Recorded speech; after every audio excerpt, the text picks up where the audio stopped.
In this video, I'm going to show you how to publish a Webflow website.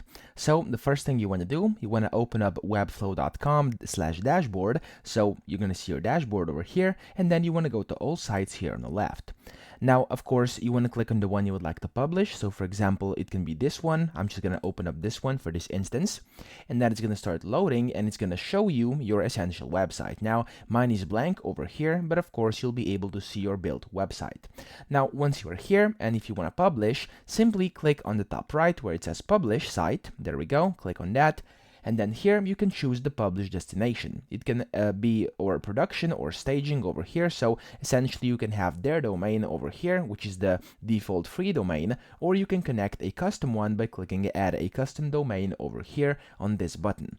After you do this, after you connect a domain or select the free one, you can just click on publish to selected domains.